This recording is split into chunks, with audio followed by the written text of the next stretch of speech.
Merci d'être avec nous ce soir sur BFM TV. Je le rappelle, vous êtes vice-président de la Douma, le Parlement russe, député proche de Vladimir Poutine.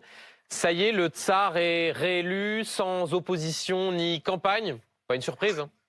Je dois vous remercier parce que sans votre travail, les derniers 2 ans, le taux de participation de 75% n'était pas possible. Donc, merci beaucoup pour tout ce que vous avez fait pour la Russie, notamment pour toutes les théories assez cauchemardesques que vous êtes en train de discuter dans le studio en appelant à des manifestations. Attendez, Piotr Tolstoï, si je dois...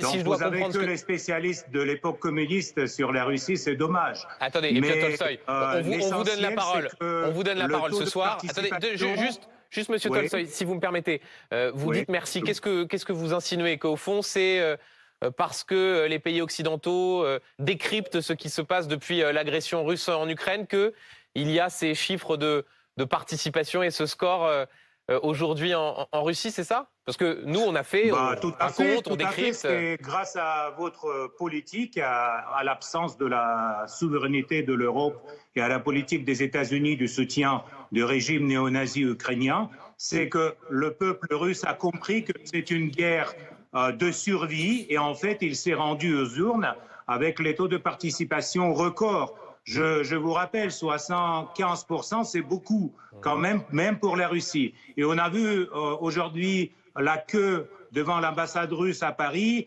la queue à Milan, à Dubaï, etc. Donc un peu partout où il y a des Russes, il y a plus de 300 000 Russes qui habitent en étranger et qui écoutent la propagande, notamment de BFM TV, mais qui vont voter pour Poutine avec les ambassades. Monsieur Tolstoï, Monsieur Tolstoï, deux commentaires. Monsieur Tolstoï. Deux commentaires. Le premier, vous parlez des queues devant les ambassades. On a notamment vu ce qui s'est passé à midi où c'était en signe de protestation qu'un certain nombre de gens se rendaient devant les électeurs. Par ailleurs, je voudrais juste, avant de parler de ce que Vladimir Poutine va faire de cette réélection, et Ulysse Gosset vous interrogera sur ce sujet, rester sur l'élection en elle-même. Quand on voit 3 candidats face à Vladimir Poutine qui sont des soutiens du président, sont des soutiens de la guerre, que le seul opposant crédible, si j'ose dire, Boris Nadezhdin, a été écarté pour des motifs d'ailleurs assez fallacieux. Est-ce qu'il y a vraiment du mérite à être réélu avec ces chiffres-là quand on est président russe? Mais n'oubliez pas que chaque pays a son propre histoire et chaque pays a sa propre démocratie. Donc notre démocratie en Russie, c'est que les 3 représentants de partis parlementaires qui siègent au Parlement, effectivement, il soutient l'opération spéciale militaire en Ukraine, mais le fait que Nadezhdin n'a pas participé dans les élections, c'est sa faute. Il a répété le sujet du roman de Gogol sur les âmes mortes. Il a donné à la Commission centrale électorale les noms des gens qui sont morts. Donc, chez nous, il y a la loi, ça vous étonne, mais on ne mange pas les enfants le matin, on a des lois. Et donc, d'après notre législation, un candidat qui présente les mauvais voix pour à sa place, donc il ne participe pas dans des élections. Ce n'est pas la position de M. Nadezhdin sur l'Ukraine qui a joué le rôle. C'est plutôt sa mauvaise organisation pour ce scrutin. Ulysse Gosset a une question pour vous. Oui, ce qui est important maintenant, c'est de savoir ce que va faire Vladimir Poutine de cette victoire, entre guillemets, éclatante. Hein, c'est le mot employé par l'ancien vice-président et président Medvedev. Que va-t-il faire en Ukraine? Il a dit tout à l'heure, nos objectifs seront atteints. Est-ce que ça veut dire que Vladimir Poutine va continuer la guerre et veut toujours atteindre Kiev et renverser le régime de Vladimir Zelensky?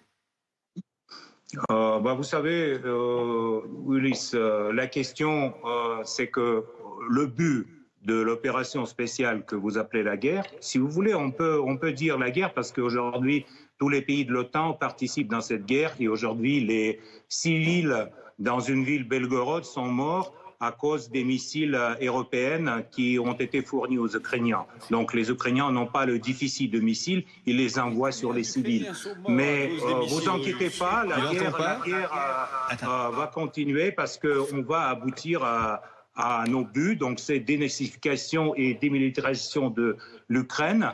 Et moi, j'adorais la proposition de M. Macron sur le cessez-le-feu olympique, vu surtout que l'équipe olympique de la Russie n'a pas été admise aux Jeux olympiques à Paris. Tandis que, par exemple, l'équipe olympique de l'Israël, c'est bon, il n'y a aucun problème, malgré le génocide qui se déroule contre les Palestiniens chaque jour sur le sol palestinien.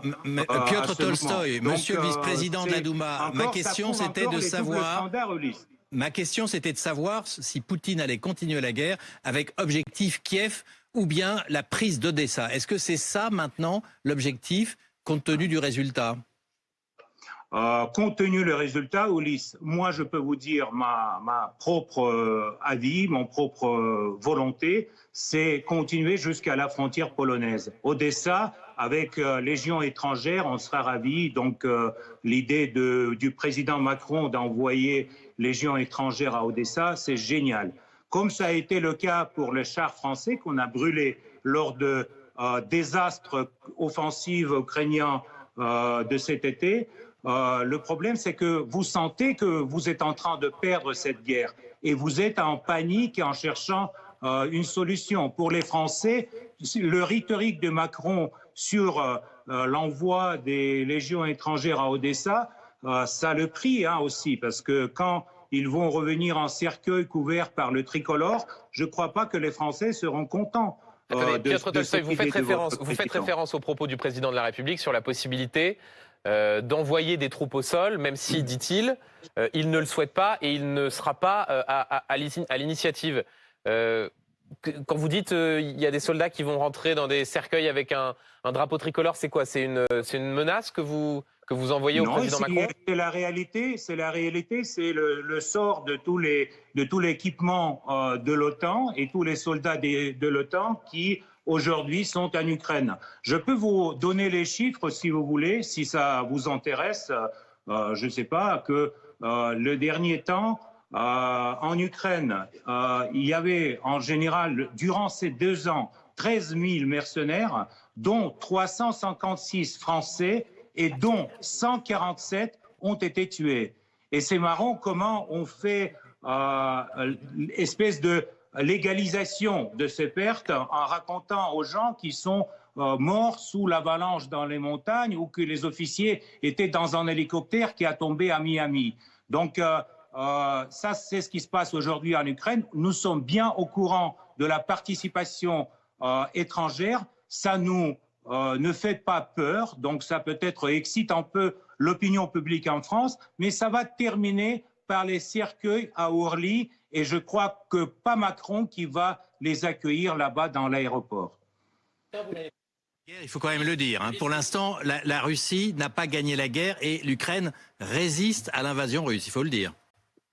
Non, quand même, l'Ukraine a perdu complètement l'initiative après une défaite désastre de cet été. Donc, l'initiative est russe et on va avancer pas à pas, sans se dépêcher. Vous inquiétez pas, on a le temps devant Piotr nous. Tolstoï. Et donc, le résultat du scrutin d'aujourd'hui nous prouve que nous sommes sur la bonne voie.